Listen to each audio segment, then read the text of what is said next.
Hello, on se retrouve aujourd'hui avec Camille, la fondatrice de Tatacom, l'agence de communication qui est à Pau. Bienvenue Camille sur le podcast. Merci. Bienvenue à toi, à l'agence. Oui, merci. Alors Camille, tu es devenue community manager il n'y a pas si longtemps que ça.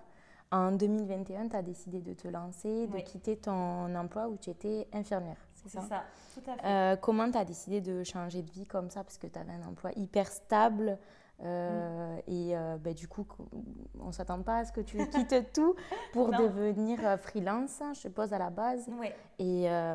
Et du coup, comment ça a été ce changement? Alors, tout à fait. Déjà, c'était en 2021. Ça remontait un petit peu plus loin, puisque moi, j'ai 2 enfants.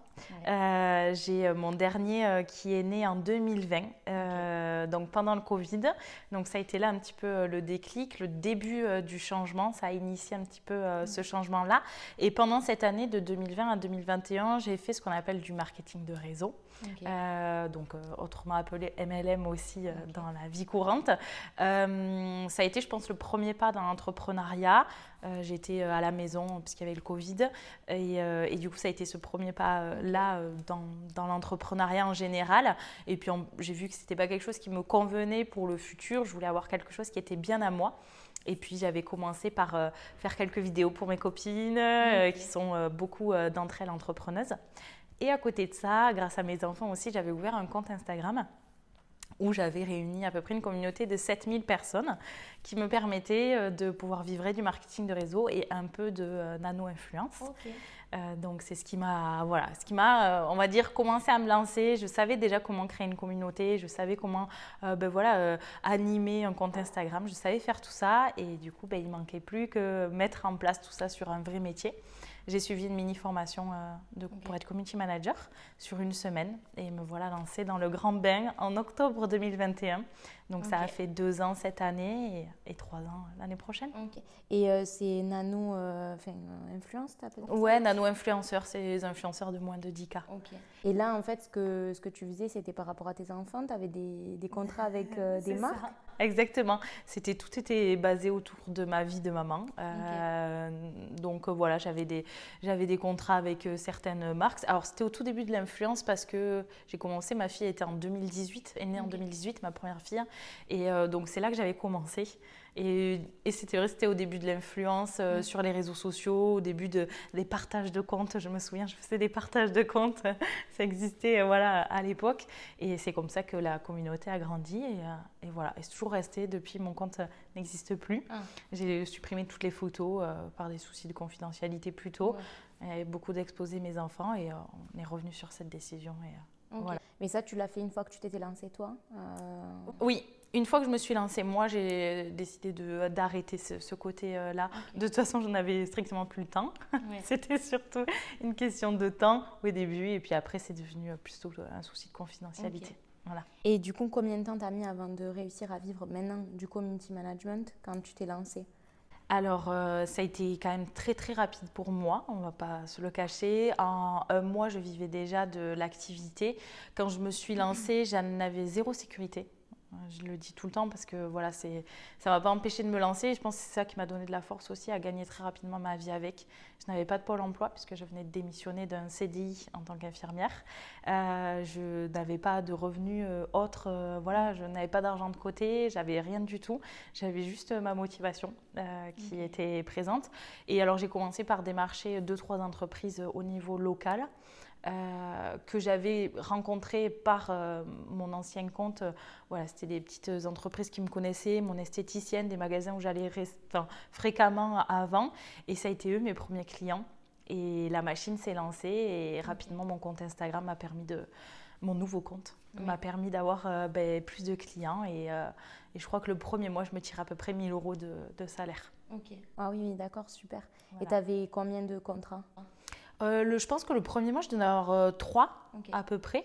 3 et après, c'est très vite augmenté puisque mon compte Instagram lui-même a très vite augmenté. Je crois qu'en décembre, on a regardé la dernière fois avec les filles, je crois qu'en décembre, j'étais déjà autour des 5000 abonnés, donc en 2 mois. sans rien faire de particulier, enfin avec une stratégie et tout ça en place. Mais voilà, en 2 mois, j'atteignais les 5000 abonnés. Et du coup, c'est là où les demandes venaient tout le temps. Et à partir de mars, donc 6 mois après, je faisais à peu près aux alentours de 3500, 4000 euros de chiffre d'affaires. Tu as eu une année... 1 an et demi s'est écoulé. Tu es partie donc de 0 abonnés, rien du tout. Et en 1 an et demi, tu as augmenté ton nombre d'abonnés. Je ne sais pas combien tu étais à ce moment-là. Et tu as gagné le prix de la meilleure stratégie digitale. Ah ouais, trop chou. Et ce prix-là, c'est par rapport à quoi, toi Alors du coup, c'est un prix qu'ils font au niveau... alors je ne pense pas que c'est régional, c'est plutôt au niveau des départements. C'est notre département qui fait ce qu'on appelle le concours de l'IPI, j'ai écrit dessus, qui donne des trophées en fait aux personnes qui ont des entreprises au niveau donc, du Béarn, tout ça. Et en fait, on m'avait suggéré de m'inscrire, parce que je ne connaissais pas du tout ce concours, dans la catégorie meilleure stratégie de communication digitale. Donc j'ai gagné pour ce prix-là. 1 an et demi, voilà, exactement après. C'est une grande fierté pour tout le monde. C'est un peu l'accomplissement, quoi. Tu te dis, au bout d'1 an et demi, voilà, il y a ça qui marque quelque chose. Exactement. On était en concurrence avec d'autres entreprises qui, elles aussi, avaient une belle implantation au niveau de la communication dans le Béarn. Et voilà, ça a été vraiment un bel accomplissement, une belle fierté de gagner. Et on l'a gagné tous ensemble aussi, parce que c'est grâce maintenant à toute mon équipe aussi qu'on en est là. Donc, et quand est-ce que tu as décidé de te lancer dans la formation en ligne ? Alors la formation en ligne, c'est venu très rapidement, très rapidement, puisque j'ai lancé ma première formation, c'était en mai 2022, donc il y a 2 ans. Pratiquement, c'était Tâton Reel qu'on a sorti la 2e version il y a 1 mois. Je me suis lancée rapidement parce que c'était quelque chose que j'aimais. J'ai switché quand même assez rapidement entre le community management et le coaching, c'est-à-dire que 2-3 mois après mon lancement, j'ai vu qu'il y avait une demande particulière au niveau des entrepreneurs. Je souhaitais élargir, on va dire, le public que je souhaitais aider. Et du coup, j'avais mis en place les coachings. Et après, pour pouvoir mettre en place, on va dire, plus national, du coup, je me suis dit, autant créer une formation, une première formation qui a été les Reels. Et ça a été en mai 2022. Donc, 6 mois, on peut dire, après l'ouverture de mon auto-entreprise. Et est-ce que c'est venu, l'agence, là où on est aujourd'hui, c'est venu quand ? C'est venu du coup 4 mois après. C'était en septembre 2022. Oui, c'est ça, septembre 2022, donc 10 mois après l'ouverture de mon auto-entreprise. J'ouvrais déjà l'agence avec un souhait de ne plus être seule, surtout de partager mes locaux. Donc au début, c'était avec d'autres freelances et j'ai pris mes premières alternantes en septembre 2022, donc 10 mois après. Et je gagnais suffisamment pour pouvoir partager mon chiffre d'affaires avec les filles. Et j'étais toujours en statut auto-entreprise. Tu en avais besoin qu'on vienne t'aider aussi dans ton travail, tu étais sur... Fallait déléguer, quoi. Oui. Dès vers avril-mai, quand j'ai lancé la formation en ligne, j'avais déjà fait une recherche, je cherchais déjà quelqu'un. Et il s'est trouvé qu'en septembre, j'ai eu un besoin de 2 personnes. Mais oui, j'avais énormément besoin puisque pour se consacrer à la formation en ligne, il fallait que je me délègue du temps au niveau du community management. Et donc, je ne fais plus de community management, moi, depuis septembre 2020. C'est vraiment tes alternantes qui s'en occupent. Exactement. Les filles, elles sont formées pour ça, les alternantes sont formées pour ça. Et donc, ça, et après, on délègue aussi à d'autres freelances aujourd'hui, le community management. Super. Et elles ne sont pas à l'agence ? Non, il y en a partout. On en a une sur Paris, on a une autre à Pau. Et après, ça dépend des missions un petit peu qu'on a. Mais on a un portefeuille de CM qui est assez large. Donc, on peut donner les missions en fonction de ce que les gens souhaitent. Et de certaines facilités, certains entrepreneurs, community managers ont certaines facilités sur des cibles particulières. Donc à chaque fois, on regarde ce qui plaît le plus. Est-ce que tu as eu le syndrome de l'imposteur quand tu t'es lancée? Et en plus, après, quand tu as lancé ton agence, tu dois du coup gérer quand même des gens. Oui. Tu as cette posture de patronne quand même. Exactement. Est-ce que tu as eu ce syndrome-là? Est-ce que tu l'as encore dans les nouveaux projets que tu lances, les nouvelles formations, tout ça? Oui, dans tous les projets que je lance, beaucoup au début, de toute façon, sont absolument pas légitimes. Je pratiquais des prix qui étaient beaucoup trop bas, je pense comme la plupart des gens aujourd'hui.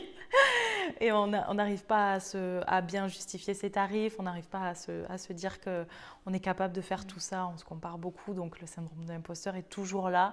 Et il est là encore aujourd'hui, on a sorti la formation il y a 2 semaines et quand je l'ai sortie, je me disais le matin en venant à l'agence, mais t'imagines si personne l'achète, t'imagines c'est nul en fait ce que tu fais et voilà, toujours ça. Et puis après on se rappelle tout ce qu'on a fait quand même et que les gens nous font confiance et qu'on a quand même des super retours. Mais on se compare toujours à quelque chose qui est plus grand que nous. Ce matin, en venant là, je me suis comparée à des gens qui ça fait des années qu'ils sont installés et qui font des podcasts et qui ont des moyens de fou. Ben, je me suis dit, arrête, c'est sûr que tu vas pas bien te sentir là. Et je me suis dit, non, c'est pas comparable, tu peux pas te comparer. T'es pas au même stade. Donc, des fois, c'est psychologique. Je pense que la plupart du temps, c'est psychologique, mais moi, ça m'arrive encore énormément, malgré tout le chemin qu'on a parcouru aujourd'hui, de me comparer, du coup, forcément à plus grand ou de regarder les stories, de me dire « Ah ouais, elle en a vendu 200 formations, tu te rends compte? Mais comment on va faire, nous ?» Enfin, c'est que des trucs comme ça et au final, on se dit que non, ça sert à rien. Mais bon. Il faut passer par là. Et tu as proposé aussi des événements, je pense à un événement. Est-ce que tu en avais proposé peut-être d'autres? Je ne sais pas. Les Tata Days? Ouais. Exactement. Ça t'est venu comment de proposer ce genre d'événement? Parce que c'est quand même une gestion de fou, je suppose. Alors les Tata Days, ça nous est venu l'année dernière. Donc c'est un concept, nous, quand on l'avait initié, qui n'existait pas. Ou peu, en tout cas, je n'avais pas vu, mais pas en fait sous cette forme-là. Le concept en lui-même, bien évidemment, existait, mais pas dans nos métiers, en tout cas. C'était beaucoup, en fait, ça se faisait beaucoup sur des journées, généralement. Exemple, The Bee Boost qui proposait à sa BSB de se réunir, des petits masterminds, voilà, ça existait sur une journée. Et on en discutait tout à l'heure, mais moi, j'ai toujours beaucoup aimé le lien qui me rappelle mon ancien métier au final. Et en fait, je voulais rencontrer ces gens-là, parce que moi, dans la formation, on fait beaucoup de journées de perfectionnement qui sont en local et tout ça. Et j'adore rencontrer les gens, c'est vraiment ma passion ultime de rencontrer les gens, d'apprendre à les connaître. Et du coup, on a voulu mixer tout ça, faire découvrir et notre région, former sur du long terme des gens qui en avaient besoin. Et on a mixé un petit peu tout ça, ce qu'on a créé. Donc, c'était les Tata Days. Donc, on a créé 2 events comme ça. On a créé la première version qui c'était en juin dernier, il y a 1 an, la deuxième version en septembre. Et là, cette semaine, du coup, on relance les inscriptions pour la 3e édition. On change un petit peu légèrement le concept. On a amélioré certaines choses. Et donc, la 3e version aura lieu, je crois, le 4, 5 et 6 juin, je crois. Donc, je vais suivre ça de près. Voilà, exactement. Donc, ça aussi, c'était... Voilà, on adore lancer beaucoup de choses ici. Souvent, nos projets vont au bout, mais grâce aussi à l'équipe entière, puisque c'est des projets que je ne peux pas initier toute seule.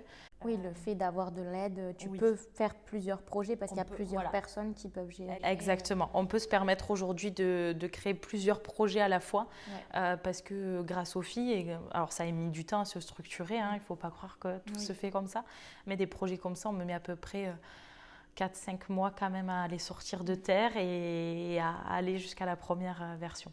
Ok, d'accord. Voilà. Oui, forcément. Oui, c'est quand même assez long comme projet, comme sortir une formation en ligne, tout ça. Et surtout que là, il y a aussi le fait de contacter les gens pour qu'il y ait un lieu, etc. Ah oui, c'est très très long, très long. Ah oui, c'est... Là encore, on est à la 3e version et c'est encore long. Oui. Donc, et puis on change, on améliore. change les process. Okay. Et du coup, par rapport au fait que là, tu es délégué un peu une partie de ton travail, comment tu t'organises dans ta vie de maman entrepreneuse?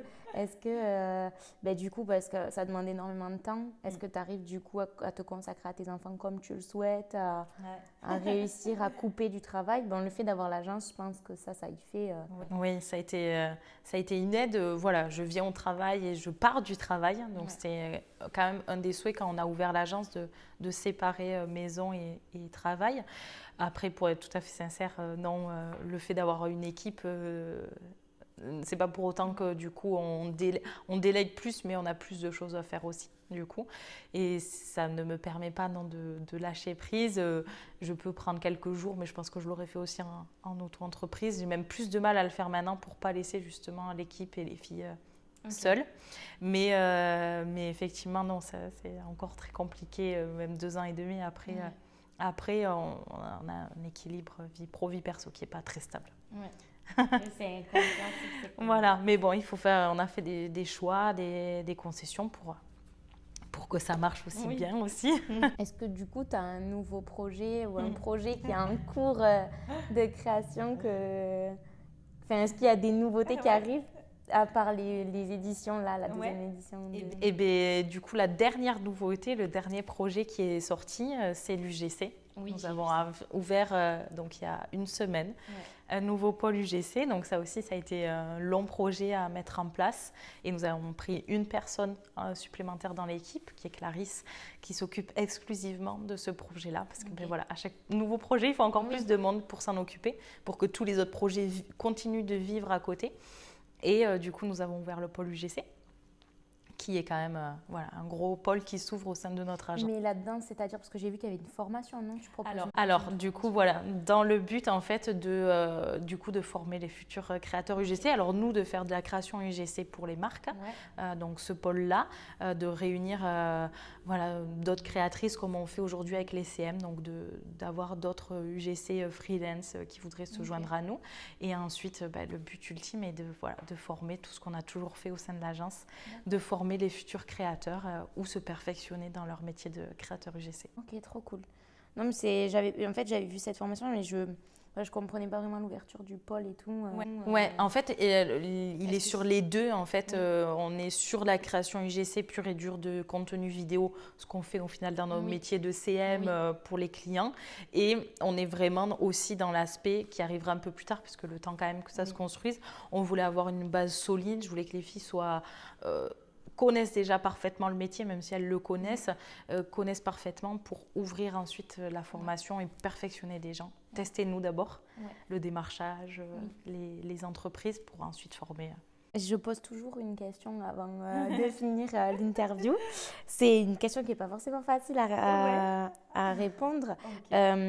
Si tu devais donner un conseil à une personne qui n'ose pas se lancer par peur d'échouer ou peur de ce syndrome d'imposteur, de ne pas se sentir légitime, de se lancer dans quelque chose où on voit des personnes comme toi et comme plein d'autres entrepreneurs que j'ai reçus sur le podcast qui ont réussi, mais on se dit toujours oui, mais eux, ils ont eu de la chance, nana. Et c'est pour ça que raconter les histoires des entrepreneurs, des fois, ça permet aux personnes de se dire en fait, elle était comme moi et je peux y arriver. Qu'est-ce que tu dirais à une personne qui n'ose pas se lancer? Ose? Non, ce serait trop facile. D'oser se lancer, oui, ça c'est une certitude, mais surtout de bien s'entourer. Moi, ça a été aussi mon entourage qui a fait aussi la réussite de ce projet entier. C'est pas la chance, loin de là. C'est pas non plus l'argent qu'il y avait de côté ou quoi que ce soit. Ça a été l'entourage, un socle solide qui m'a motivée à me lancer et en fait tous les projets qu'on initie aujourd'hui qu'on met en place, c'est parce qu'au moment donné on a osé les sortir et même si ça peut être un certain échec, ça restera toujours une leçon. On voit ça partout, c'est très bateau, mais quand on le prend pour soi, quand vraiment on se l'applique à soi-même, de se dire que ça ne sera pas une défaite ou ça sera pas, il y a toujours moyen de se perfectionner et si on ne commence pas un jour ou l'autre, on ne pourra jamais savoir. Donc de bien s'entourer, d'avoir un socle solide et d'y aller, de foncer, que quand on a envie de faire quelque chose, même malgré les mois et les semaines que des fois ça peut prendre, on y arrive. Et comme je dis souvent, l'échec a fait partie du parcours. Ah oui, nous, on a eu beaucoup d'échecs. Au sein de l'agence, voilà, on a rencontré des personnes qui n'ont pas toujours été positives. Il y a eu des échecs, il y a eu des choses qui ont moins marché, des formations, des coachings. Il y a toujours eu des échecs particuliers, mais de ça, on en ressort toujours une leçon et on essaye toujours de faire mieux ou carrément on l'enlève de nos rêves ou de nos objectifs et on passe à autre chose. Et l'avenir est encore plus beau. Merci Camille d'avoir été avec nous. Merci à toi. Merci pour ce beau message de fin. Comme d'habitude, j'ai souvent des belles réponses et c'est très motivant. Merci et à bientôt, j'espère. Oui, à bientôt. Moi, je vous dis à la semaine prochaine pour un prochain épisode.